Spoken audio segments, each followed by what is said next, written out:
Checks and Balances and We the People, Explained. Civics for the U.S. Citizenship Test, Part 3. All right, David, we've explored what each branch of government does. Now let's talk about what happens when they don't agree, because the founders actually designed it that way. So, they wanted arguments? That sounds chaotic. It does, but think of it like controlled chaos, kind of like a family game night. If one person made all the rules, the others would just give up. But if everyone has some power, they keep each other honest. So disagreement is part of democracy? Exactly. That's what we call checks and balances. Remember, one of the citizenship test questions asks, what stops one branch of government from becoming too powerful? And the answer is checks and balances. I used to think that was just a slogan, but it's actually a system of push and pull. Right? For example, Congress makes laws, but the president can veto them. Then Congress can override that veto with a 2/3 vote. It's like a tug of war that keeps the rope in the middle. What about the Supreme Court? They step in when the Constitution is at stake. Like in Brown versus Board of Education in 1954, when the court ruled that racial segregation in schools was unconstitutional. That decision checked both Congress and the states. So, the judicial branch basically said, you can't just make unfair laws. Exactly. And that's not the only time the court made history. Take United States versus Nixon. In 1974, the court ruled that even the president must follow the law. Nixon had to hand over secret tapes, and then he resigned. That's the rule of law in action. Another citizenship question says, what is the rule of law? The answer is, everyone must follow the law, even the president. Perfect recall. That case is the reason that phrase still feels alive today. The founders knew that power needs limits, and the three branches are constantly reminding each other of that truth. So, in a weird way, when they argue, they're actually protecting the people. Exactly. It's not dysfunction, it's democracy at work. Okay, Andrea, I get that the branches balance each other, but what about us, the citizens? Do we have any part in this balancing act? Oh, absolutely. The whole system depends on the people. The Constitution starts with "we the people" for a reason. That's actually question 19 on the test. The idea of self-government is in the first 3 words of the Constitution. What are these words? We the people. I love that one. It sounds so simple but powerful. It is. The people are the root of every branch. Congress exists because citizens vote for their representatives. The president exists because citizens vote in federal elections.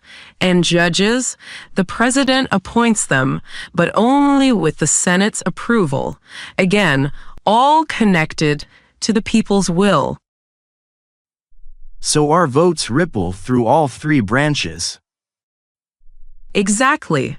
For instance, when you vote for a senator, you're shaping who will confirm the next Supreme Court justice. That one vote can influence the law for decades. That's wild to think about. So even though I'm just one person, I'm part of the checks and balances too. You nailed it. That's what the test is trying to teach, not just who the president is, but why you matter in the system. I like that perspective. Voting feels more meaningful when I picture it as steering the ship, not just pushing a button. That's a great image. And remember, the test also asks, what is one right only for United States citizens? And the answer is to vote in a federal election. It's one of the most important powers you'll gain when you become a citizen. I can't wait for that day. I want to walk into a polling place and know I'm part of the process. You will. And it's not just about voting. You can also write to your representatives, attend town halls, or even run for local office someday. Me? In politics? That's a scary thought. You'd be great. You already understand the system better than many lifelong citizens. Remember, active citizenship isn't about knowing every law. It's about caring enough to stay involved. I like that. So, when I raise my hand at the oath ceremony, I'm not just promising loyalty, I'm promising participation. Exactly. The branches may hold power, but it's the citizens who give that power meaning. David, you've really come full circle. When we started, you were nervous about memorizing the questions. Now you're thinking like a citizen, connecting history, principles, and your own role. It's true. At first, I just wanted to pass. Now, I feel like I'm learning how America breathes. That's a beautiful way to put it. The three branches are like the lungs, heart, and brain of the government. But the citizens, you're the oxygen. Without participation, the system suffocates. So the test is really a kind of civic fitness check. It makes sure you understand how to keep the government alive. Exactly. Let's try a little role play to wrap this up. I'll be the USCIS officer. Ready? Oh boy, here we go. Good morning. Can you tell me, what are the three branches of government? The legislative branch, the executive branch, and the judicial branch. Excellent. What stops one branch of government from becoming too powerful? Checks and balances.